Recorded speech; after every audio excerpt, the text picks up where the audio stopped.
그런 건 아닙니다. 네, 100분 넘었으니까 여러분들이 잘못 알고 계시는데 보훈처의 손혜원이가 저희 아버지를 서운시킨 거는 법적인 문제로 반헌법성 서운입니다. 공식적인 서류에 다 나타나는 이름이 바로 저희 아버지 성함이 함자가 앞에 있고 그 다음에 독립유공자 서운의 반헌법성 사태라고 써 있습니다. 그러니까 법에 저촉이 된다는 것이죠. 그래서 이제 한 몇 분이 그 댓글에 지금 나와 있어요. 저희 댓글에 보시면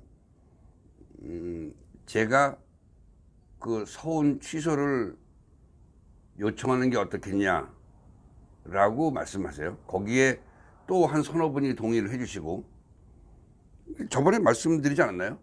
저는 그거 벌써 해놨습니다. 인천지청, 보훈청 인천지청에 그 인천 고속버스 터미널이 있는데 바로 옆에 있는데 거기다가 벌써 신청해놨습니다. 그거를. 그러니까 그렇게 생각하시는 분들, 그리고 저희 어머니가 배우자의 자격으로 151만 8천 원을 받으세요.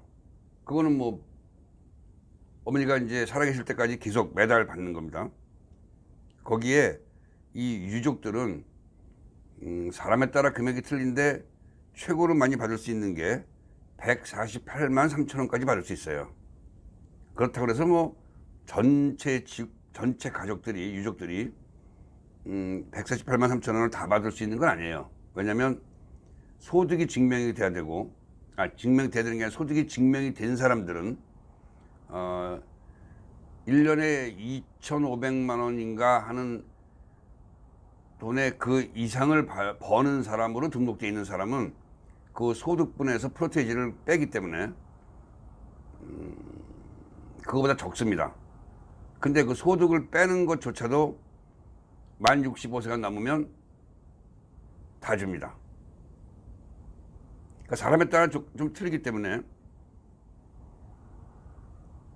금액이 각자 저희가 지금 어머니는 결정이 돼 있는 상태고 저희 6명 형제들하고 저희 아랫세대 제 아들과 딸과 제 그 조카들은 각자의 소득이 다 틀리기 때문에 아마 금액이 다 틀릴 겁니다.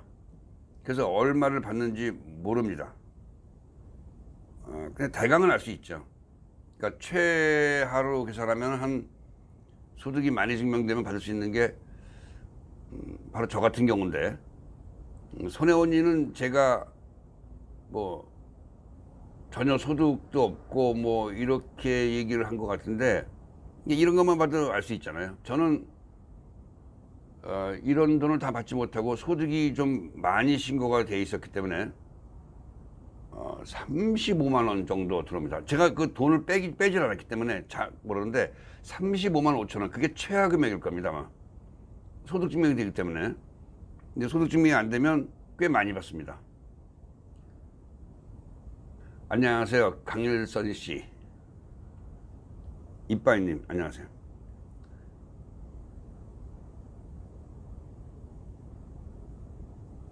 그래서 다른 사람들은 저희 어머니만 받는 줄 알고 있었나 봐요. 그러니까 정확한 금액은 알 수가 없어요. 각자 다 틀리기 때문에 알아볼 데도 없어요. 이거는 가르쳐주지 않습니다. 다만 제가 추리하건대 저희 형님 세 분은 제가 알기로는 소득, 그러니까 나이가 넘었죠. 만 65세 넘었기 때문에 아마 일정 금액을 다 받을 거고, 손혜원이 같은 경우도 받죠. 손혜원이도 잘 모르겠네요, 그거는. 걔도 소득이 좀 많이 증명이 되기 때문에 국회의원 월급이 꽤 많잖아요. 1억 가까이 되잖아요, 연봉이요. 거기다가 또 이 걔가 좋아하는 가외 뭐 이런 걸로 해서도 이게 또 짭짤하게 또 들어오잖아요. 그러니까 모르겠네요. 손혜원이는 얼마 받는지 몰라요. 받는 건 확실한데 얼마 받는지는 모르겠어요. 조카들도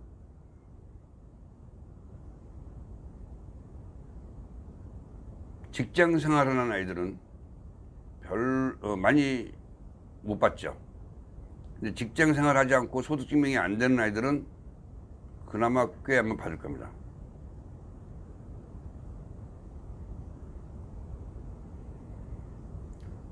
근데 저희 조카들을 보면은 금액이 조금 받을 거예요. 왜냐하면 제가 말씀드렸다시피 저와 그 둘째 내 집 이외에는 다 여아 증인이잖아요. 여아 증인들은 직장 생활을 잘 안 합니다. 여러 가지 자기들 종교 믿는 거와 부합되는 게 많기 때문에 직장 생활을 제대로 된 뭐 아닌 사람들도 있지만 직장 생활을 하지 않는 경우가 많이 봐왔기 때문에 대부분이 그래요. 잘 할 수가 없죠. 그래서 소득 증명이 안 되죠. 자영업에 종사하고 뭐 그런 사람들이 대부분이기 때문에 아마 어느 정도는 받을 거라고. 그래도 제가 생각할 때는 1,000만 원 내외에서 아마 왔다 갔다 하지 않을까, 뭐 그렇게는 생각합니다. 여러분들이 혹시 아실지 모르겠는데 이 대한민국의 뭐 여러 가지 이유로 해서 그 훈장이나 아니면 그 표창을 받는 경우가 9가지가 있습니다. 그 9등급에서 세부적으로 나눠지는데, 건국 훈장이라고 하는 훈장, 건국 훈장에는 5가지가 있습니다. 그 제일 높은 게 대한민국장입니다. 주로 이제 대통령 하셨던 사람들, 뭐 이런 사람들이 받는 거죠. 두 번째 높은 게 대통령장입니다. 대통령장도 꽤 높죠. 세 번째가 독립장입니다. 네 번째가 애국장입니다. 5번째가 애족장입니다. 여기까지가 혜택이 많아요. 그 5가지를 건국 훈장이라고 합니다. 훈장이죠, 훈장. 그 다음부터 이제 6번째부터는 사실은 혜택이 별로 없습니다. 뭐 건국 포장, 뭐 대통령 포장, 또 대통령 표창, 이런 것들이 많이 있죠. 그래서 그런 것들은 별로 의미가 없어요. 혜택이 별로 없어요. 그랬는데 그 건국 훈장이라고 하는 1등급부터 5등급까지, 대한민국장에서부터 애족장까지, 거기가 혜택이 많습니다. 근데 저희 아버지가 5등급인 애족장입니다.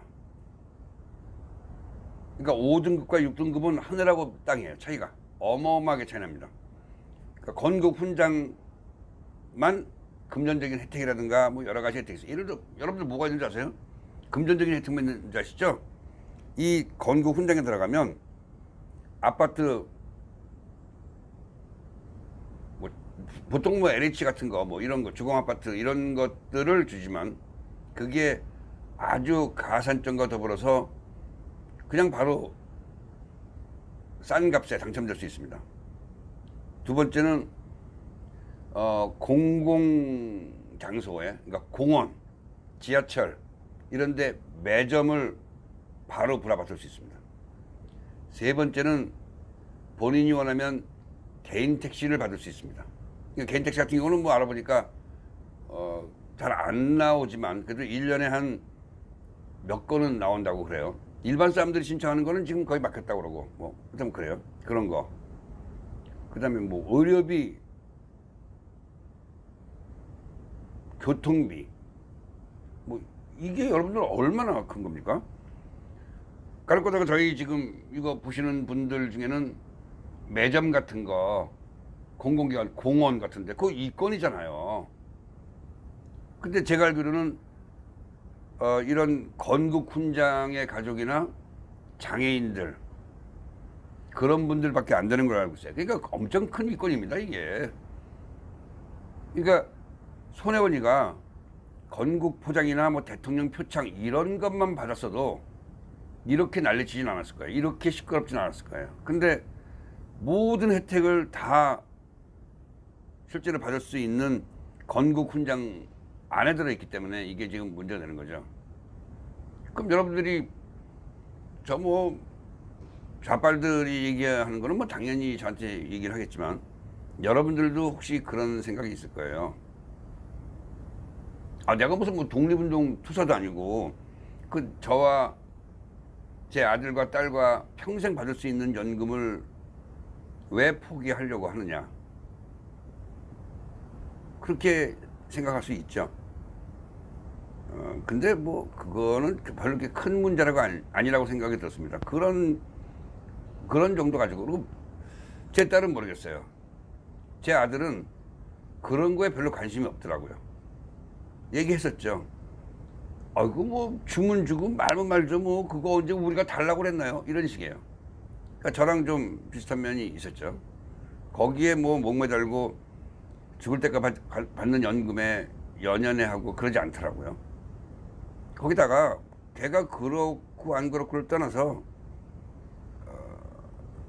제가 받는 연금이 두 가지가 있는데 이것까지 포함해서 그렇게 평생 동안 연금이 나온다고 그래서 돈 혜택을 본다고 그래서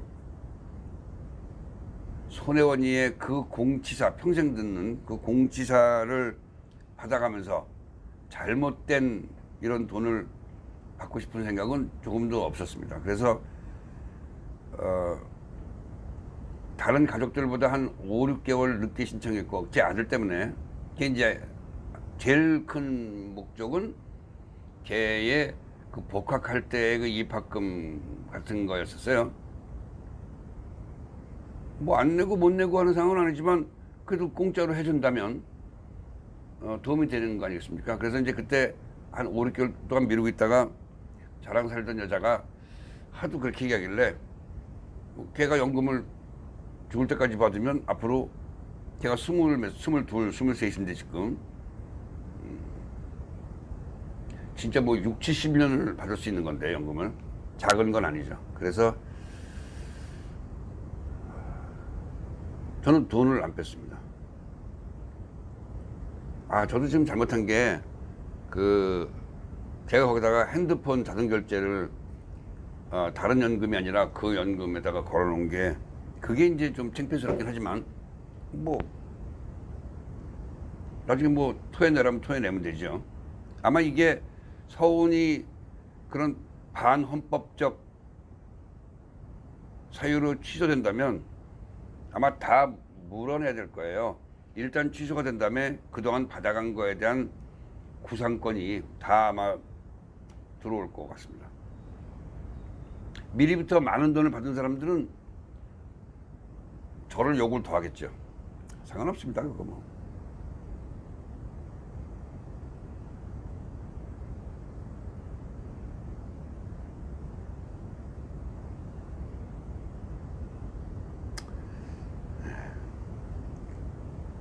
이 서운에 관계되는 거는 이제 오늘서부터 이제 계속 얘기를 할 건데,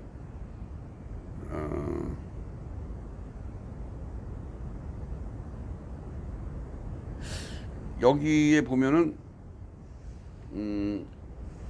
서운의 기준이 전쟁 당시에 공산 치하에서 부역한 활동이 있는가. 그러니까 북한군이 내려올 때 인공기를 흔들고 또 그 밑에서 부역한 활동이 있는가, 이거하고 그다음에 자진월북이 아니면 포상이 가능하도록 보훈처에서 규정을 바꿨다고 그래요. 그러니까 저희 집에는 자진월북한 사람들이 있는데 아버지는 자진월북을 하지 않았다라고 얘네들이 판단을 했다는 거예요. 아니, 여러분 보세요. 자진월북이 아니면 납북당한 거잖아. 그래서 끌려간 거잖아. 그럼 납북당해서 끌려가는 사람들이 되돌아온 사람이 과연 얼마나 될까요? 제가 볼 때는 1%도 안 되는데, 뭐 기가 막힌 기회를 얻어갖고 도망쳐 나온 사람들이 과연 얼마나 되냐 이거죠. 납북됐던 사람들은 거의 다 못 나왔잖아요. 근데 저희 아버지는 올라갔다가 내려왔어요. 그게 여러분들이 보시기에 납북된 거라고 생각하십니까? 자진해서 갔다 온 거라고 생각하십니까? 그러니까 보통 일반 사람들이 상식적으로 생각할 수 있는 그런 기준하고 이 피의진이 이 보훈처의 판단하고는 이렇게 괴리감이 있는 거예요. 그렇잖아요. 그걸 자진월북이 아니라고 생각하면 그럼 저희 아버지가 거기서 도망쳐 왔다는 얘기밖에 안 되는데 모르겠습니다. 아, 엠퍼러 창대님 그런가요? 용기가 대단한 게 아니고 누구나 하지 않을까요? 손해원 측에서 뭐 저나 다른 데다가 대응하는 게 별로 없잖아요. 지금 뭐 검찰하고 어떻게 되는지 대강 저희한테는 얘기가 들어오고 있지만 정확하지 않은 거기 때문에 뭐 아직 뭐 이렇다 저렇다 얘기 못하지만 긴장하지 않겠습니까? 왜냐면 그 한 군데도 아니고 지금 사방에서 조여오고 있는 거니까. 그러니까 검찰이 움직이지 않는 건 아니에요. 검찰은 지금 거의